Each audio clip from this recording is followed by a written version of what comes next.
আজকে video topic হচ্ছে এই মেসেজটা যখন আমরা প্রিভিয়াস ফাইন্যান্সিয়াল ইয়ারে কাজ করার পরে যখন নতুন ফাইন্যান্সিয়াল ইয়ারে আবার আসি তখন এই ধরনের একটা মেসেজ আসে।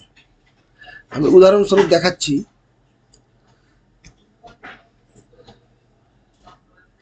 যেমনই আমরা আগের ফাইন্যান্সিয়াল ইয়ারে যাব, যেমন আসলাম, কিছু একটা চেঞ্জ করলাম, সেটা হতে পারে সেল পারচেস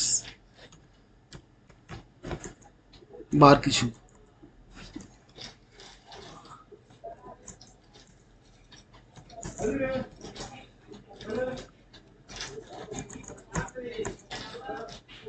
চেঞ্জ করলাম, কিছুটা পরিবর্তন করলাম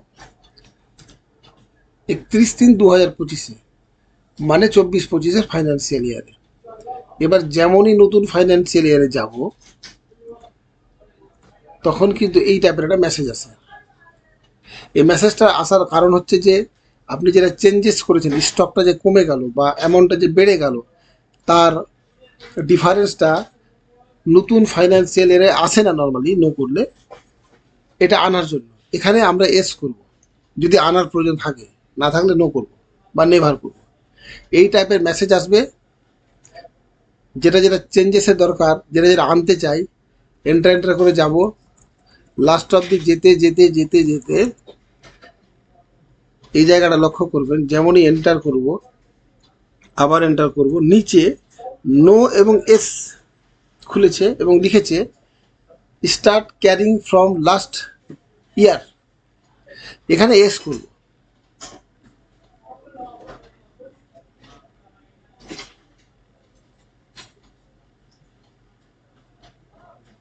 তো বেনিফিট কি হলো, আমি আগের ফাইন্যান্সিয়াল ইয়ারে যেটা কাজ করেছিলাম ওই স্টকটা কারেন্ট ইয়ারে এসছে। এবং কন্ট্রোল আই যদি চাপি, এই যে স্টকটা -6 দেখাচ্ছে, আমি এটা করার আগে এখানে কিন্তু 0 দেখাচ্ছিল বা কোনো একটা অন্য স্টক দেখাচ্ছিল।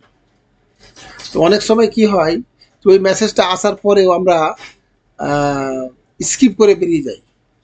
তখন কি করে সেটা করি? তখনও সেটা করা যায়।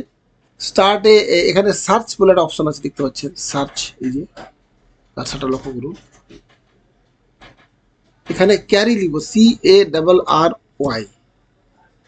এখানে দেখাচ্ছে report, management report, utilities, carry balance বলে একটা অপশান।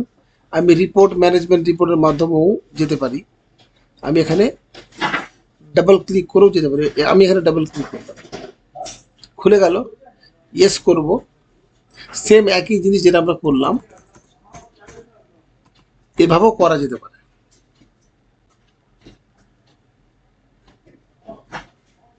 ব্যাপারটা নিশ্চয় বুঝে গেলেন। ভিডিও দেখার জন্য ধন্যবাদ। আজকের মতো এটুকুই।